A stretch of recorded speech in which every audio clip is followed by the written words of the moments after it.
જય માં ખોડિયાર, જય સિયારામ. આજે વાત એક બહુ જ મૂળભૂત વિષય, બેઝિક વિષય પર કરવી છે કે મ્યુચ્યુઅલ ફંડમાં ગ્રોથ ઓપ્શન લેવો કે ડિવિડન્ડ ઓપ્શન. તો સામાન્ય રીતે આપણે મ્યુચ્યુઅલ ફંડમાં રોકાણ આપણા ગોલ્સ છે, ફાઇનાન્શિયલ ગોલ્સ, અને આપણી જે રિસ્ક લેવાની ક્ષમતા છે એના આધારે કરતા હોઈએ છીએ. હવે ડિવિડન્ડ ઓપ્શન શું છે? તો કે એની અંદર તમને સમયાંતરે મ્યુચ્યુઅલ ફંડ કંપની તમારા રોકાણની જે કંઈ કિંમત થઈ હોય, એટલે કે રોકાણ કરતા જે નફો થયો હોય એ નફો તમને પાછો આપે. દાખલા તરીકે તમે 1000 રૂપિયા એક મ્યુચ્યુઅલ ફંડમાં રોક્યા, વર્ષ પછી 1100 થઈ ગયા. તો જો તમે ડિવિડન્ડ ઓપ્શન વાળું મ્યુચ્યુઅલ ફંડ લીધું હશે તો તમને કંપની 100 રૂપિયા પાછા આપી દેશે અને તમારા જે રોકાણની કિંમત છે એ ફરીવાર 1000 થઈ જશે. જ્યારે ગ્રોથ ઓપ્શનની અંદર તમે જે 1000 રૂપિયા રોક્યા અને એના 1100 થયા, તો એ 100 રૂપિયા છે એ રોકાયેલા જ રહેશે તમારા રોકાણમાં, અને આગળ જે નફો થશે એ હવે 1100 ઉપર થશે. બરાબર? એટલે કે તમારા રોકાણની જે એક તમે કહો તો વિકાસ થતો રહેશે, ગ્રોથ થતો રહેશે. મ્યુચ્યુઅલ ફંડ ડિવિડન્ડ ઓપ્શનને નામ આપ્યું છે સેબીએ IDCW, જેનો ફૂલ ફોર્મ છે ઇન્કમ ડિસ્ટ્રીબ્યુશન કમ કેપિટલ વિડ્રોઅલ. એટલે અહીં એક વાત બહુ ટૂંકમાં સમજવા જેવી છે કે તમે કોઈ શેર ખરીદો કોઈ કંપનીનો, દાખલા તરીકે તમે XYZ બેંકનો શેર ખરીદ્યો અને એ તમને 100 રૂપિયાના શેર પર 5 રૂપિયા ડિવિડન્ડ આપે, તો એ જે ડિવિડન્ડ છે એ બેંકે જે નફો કર્યો એમાંથી અમુક ભાગ એને પોતાના ઇન્વેસ્ટર સાથે નફાનો ભાગ વેચી દેવાનો નક્કી કર્યો, એને ડિવિડન્ડ કહેવાય. જો કંપનીમાં રોકાણ કરી એનો શેર તમે ડિમેટમાં લીધો હોય અને જે ડિવિડન્ડ કંપની ડિક્લેર કરે તો એનો ડિવિડન્ડનો અર્થ આ થાય. મ્યુચ્યુઅલ ફંડની અંદર ડિવિડન્ડનો અર્થ થાય IDCW, એટલે કે ઇન્કમ ડિસ્ટ્રીબ્યુશન કમ કેપિટલ વિડ્રોઅલ.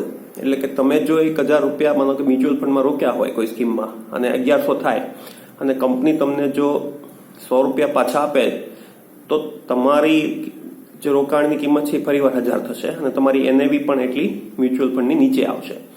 એટલે કે એક રીતે જે જે મ્યુચ્યુઅલ ફંડમાં ડિવિડન્ડ ઓપ્શન છે એક પ્રકારનું પ્રોફિટ બુકિંગ છે. એટલે તમે જો કોઈ કંપનીમાં 100 શેર લીધા હોય ને 5 રૂપિયા ડિવિડન્ડ આપે તો એ કંપની એવું નથી કહેતી કે તમે અમારા 5 શેર પાછા આપી દો.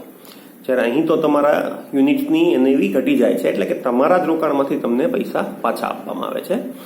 એટલે જ સેબીએ મ્યુચ્યુઅલ ફંડ કંપનીઝને કહ્યું કે હવે તમારે તમારા ડિવિડન્ડ ઓપ્શનને ડિવિડન્ડ નહીં પણ એને નામ જે આપ્યું જો ઇન્કમ ડિસ્ટ્રીબ્યુશન કમ કેપિટલ વિડ્રોઅલ. એટલે ઘણીવાર તો ભૂતકાળમાં એવું બનેલું કે અમુક કંપનીઓ એવી મિસસેલિંગ કરતા કે દર મહિને તમને ડિવિડન્ડ આપે, માર્કેટ ઉપર હોય કે નીચે હોય. એક વસ્તુ યાદ રાખો કે ડિવિડન્ડ આપવું એ કંપનીઓ માટે, એટલે કે તમે ડાયરેક્ટલી કોઈ કંપનીનો શેર ખરીદો તો પણ કમ્પલસરી નથી કે એને ડિવિડન્ડ તમને આપવું જ, અને મ્યુચ્યુઅલ ફંડની પણ કોઈ પણ સ્કીમ માટે એવું કમ્પલસરી નથી કે ડિવિડન્ડ આપવું જ. IDCW ઓપ્શન એટલે કે ડિવિડન્ડ ઓપ્શન હોય તો પણ અમુક કંપનીએ અમુક સમય માટે એવું મિસસેલિંગ કરેલું કે માનો કે તમે 50,000 રૂપિયા રોક્યા અને માર્કેટમાં નફો ન થયો તો પણ એ તમને દર મહિને 500 રૂપિયા ડિવિડન્ડ 1% લેખે આપે. હવે એ 500 રૂપિયા છે એ 50,000 માનો કે તમે રોકેલા હોય એના 49,000 થઈ ગયા હોય, માર્કેટ ડાઉન ગયું હોય, એ તોય તમને 500 રૂપિયા ડિવિડન્ડ આપે. તમને આનંદ થાય કે મને તોય ડિવિડન્ડ આપ્યો, પણ હકીકતમાં તમે જોશો તો તમારી જે રોકાણની કિંમત છે હવે 50,000ની 49 થઈ ગઈ અને માર્કેટ ડાઉન ગયું, એટલે તમને 500 રૂપિયા ડિવિડન્ડ આપ્યું તો કેપિટલ વિડ્રોલ થયું. તમે કિંમત જોશો સ્ટેટમેન્ટમાં તો 48,500 થઈ ગઈ હશે.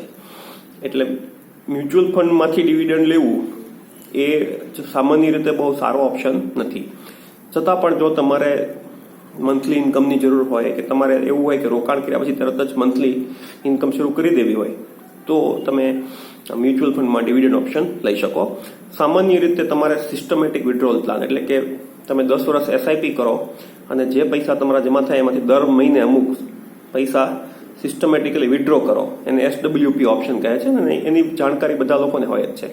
તો એ વધારે ટેક્સ એફિશિયન્ટ છે, કારણ કે સિસ્ટમેટિક વિડ્રોલ પ્લાનમાં તમને 1,25,000 સુધી long term capital gain tax જે ઇક્વિટી પર છે એ બાદ મળે છે. એટલે કે તમે તમારા મ્યુચ્યુઅલ ફંડના રોકાણમાંથી દર વર્ષે ઇક્વિટી સ્કીમમાંથી, ડેટમાંથી અથવા ગોલ્ડમાંથી કે એમ નહીં, પણ તમારી ઇક્વિટી મ્યુચ્યુઅલ ફંડ સ્કીમમાંથી દર વર્ષે જો 1,25,000 રૂપિયા વિડ્રો કરો, એટલે કે લગભગ મહિને 10,000 થી 10,500 રૂપિયા જો વિડ્રો કરો તો તમને એક પણ રૂપિયાનો ટેક્સ ચડશે નહીં. જ્યારે જે મ્યુચ્યુઅલ ફંડ પર ડિવિડન્ડ આવશે એની પર તો સીધો ટેક્સ ચડશે. તમે 20%માં 30%માં હશો તો સીધો એટલો ઇન્કમ ટેક્સ એમાંથી કપાઈ જશે.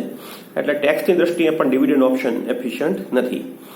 તો સામાન્ય રીતે જો તમારે મ્યુચ્યુઅલ ફંડમાં રોકાણ કરવાનું હોય તો ગ્રોથ ઓપ્શન જ લેવો જોઈએ અને લાંબા ગાળાના વિચારથી અથવા લાંબા ગાળાના નજરિયાથી જ રોકાણ કરવું જોઈએ. તો આ એક વિડીયો હતો કે મ્યુચ્યુઅલ ફંડમાં ગ્રોથ ઓપ્શન અને ડિવિડન્ડ ઓપ્શન અને કંપનીમાંથી શેરમાંથી જે ડિવિડન્ડ આવે છે ને મ્યુચ્યુઅલ ફંડના ડિવિડન્ડ વચ્ચે શું ફરક છે અને એના ફાયદા ગેરફાયદા અંગે તમને આશા છે આમાં થોડી જાણકારી મળી હશે. વિરમું છું. જય મા ખોડિયાર, જય સિયારામ.